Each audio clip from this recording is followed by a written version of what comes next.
साथी परिचय हमारा बता दिए हैं, लेकिन साथियों धरने में अभी तक समझ में नहीं आ रहा है। तो हम हमारे साथ पहले आप लोग बोलेंगे, उसके बाद हम जो है अपना बोलना स्टार्ट करेंगे। आवाज दो, हमें आवाज दो, आवाज दो। छात्र एकता जिंदाबाद, जिंदाबाद जिंदाबाद छात्र एकता जिंदाबाद, जिंदाबाद जिंदाबाद। साथियों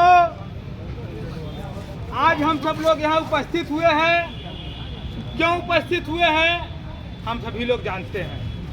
यहाँ पर उपस्थित समस्त पुलिस प्रशासन, मीडिया कर्मी, महानुभाव का मैं अपने बीटीसी डीएलएड परिवार की तरफ से हार्दिक स्वागत अभिनंदन करता हूँ।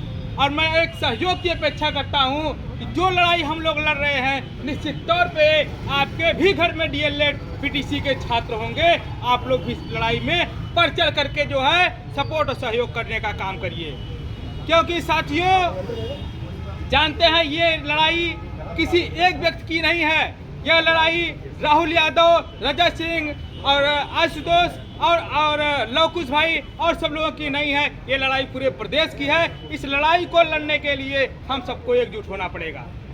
साथियों यह भी हम सबको पता है कि हम लोग यहाँ अपने हक और अधिकार की लड़ाई के लिए यहाँ पे उपस्थित हुए हैं। और हमें अगर अपना हक अधिकार नहीं मिलता है, यह भी हमारा अधिकार है कि अगर हमें अधिकार नहीं मिलता है तो अधिकार छीनने का भी दावा रखते हैं। और अधिकार अगर नहीं मिला हमें तो हम छीनने के लिए यहाँ उपस्थित हुए हैं। और हम लोग यहाँ पे उपस्थित हुए हैं जहाँ तक कि लवकुश भाई ने बताया है कि एक हफ्ते से अधिक हो गया इलाहाबाद से लेकर के लखनऊ तक, जौनपुर से लेकर के गाजीपुर बलिया तक जितने छात्र हैं कोचिंग में जाकर के ये आह्वान कर रहे हैं कि मित्रों ये हमारी आखिरी लड़ाई है, ये हमारी आखिरी लड़ाई है। इस लड़ाई में सब लोग बढ़ चढ़ के भाग लो, क्योंकि ज़्यादा दिन न बचा नहीं है आचार संहिता लगने में। 15 से 20 दिन में आचार संहिता लग जाएगी। अगर साथियों आचार संहिता के पहले इन्होंने जो है भर्ती की घोषणा नहीं किया तो फिर ये भर्ती लग जाएगी।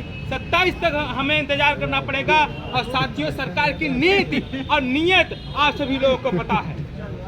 सरकार की नीति और नियत आप लोगों को खुद भी पता है। इनका यही कहना है, इनकी यही सोच है कि सबको प्राइवेट कर दिया जाए।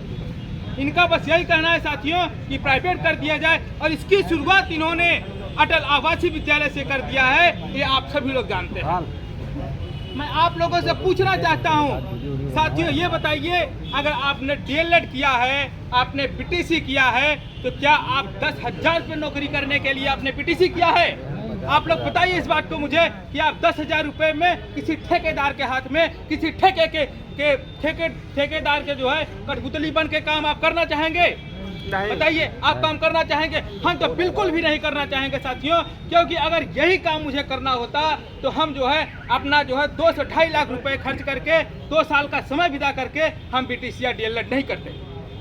तो माननीय मंत्री जी, माननीय मुख्यमंत्री जी, माननीय शिक्षा मंत्री जी, आप इस बात को कान खोल कर सुन लीजिए कि आपको शिक्षक भर्ती देना पड़ेगा। हमारी पीड़ा को समझना पड़ेगा, क्योंकि हम सभी छात्र पीड़ित छात्र हैं, तकलीफ में हैं। क्योंकि आए दिन हमारे जो है छात्र डीएलएड के छात्र, बीटीसी के छात्र पूरे प्रदेश में डेली किसी न किसी जिले में आप पता करेंगे तो कोई न कोई फांसी के फंदे पर जो है झूल रहा है। क्यों जो है आत्महत्या कर रहा है, इस बात को आपको जानना पड़ेगा। क्योंकि इतना प्रेशर है, इतना दबाव है घर का, परिवार का, समाज का, उस प्रेशर को झेल नहीं पाता है। और जो है आप जो है 6 साल से कोई भर्ती नहीं निकाले।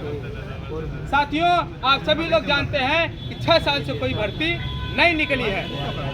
इसलिए भर्ती नहीं निकली है, इन्होंने कोई भर्ती, मैं 6 साल की बात नहीं बताना चाहूँगा साथियों, मैं कहता हूँ इन्होंने कोई भर्ती नहीं दिया है।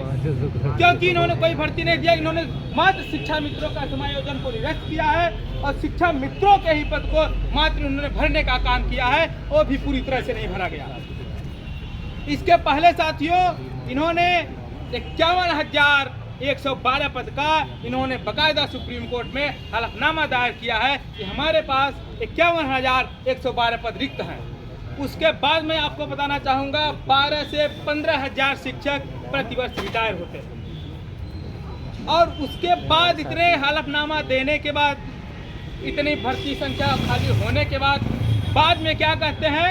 अनुपात और समानुपात।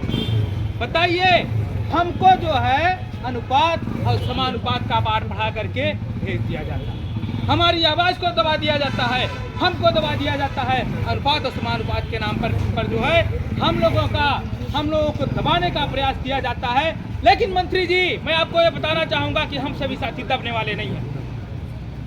हम अपने अधिकार की जो है लड़ाई के लिए आए हैं और एक कसम खा के आए हैं। अपने जिले से प्रयागराज का कोई साथी है, कोई साथी कौशाम्बी का है, कोई चित्रकूट का है, कोई गाजीपुर बलिया का है, कोई आजमगढ़ का है, तो सभी साथी मैं आपको बताना चाहूंगा कि इस बार सर पे कफन बात कराया है। या तो हम यहाँ से करो या मरो की लड़ाई को जो है लड़ने के लिए आए हैं, या तो हम यहाँ से शिक्षक भर्ती का विज्ञापन जारी करवा के जाएंगे, नहीं तो हम यहीं रह जाएंगे। क्या बताइए साथियों, आप लोग इसके लिए तैयार है कि नहीं है? तैयार है। धरना बंद नहीं करेंगे, हम धरना बंद नहीं करेंगे। बोलिए, क्या आप लोग धरना बंद कर देंगे? नहीं। धरना बंद नहीं होगा। नहीं होगा। हम लोग यहाँ दिन और रात दोनों टाइम यहाँ धरने पर बैठेंगे और हम यहाँ पे अगर हमारा अधिकार नहीं मिला तो अपना अधिकार छीनने का भी दावा रखते हैं।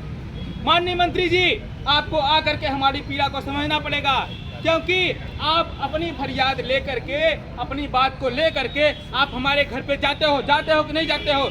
आप वोट लेने जाते हो। क्या आप वोट लेने के लिए हमारे घरों में, हमारे गलियों में, हमारे शहरों में, हमारे गांव में जा सकते हो? तो क्या आप हमारी पीड़ा को, हमारे दुख को, हमारे तकलीफों को, हमारी आवाज को सुनने के लिए क्या आप यहाँ धरने स्थल पे नहीं आ सकते हो? आपको आना पड़ेगा और हमारी आवाज को सुनना पड़ेगा और हमें जो है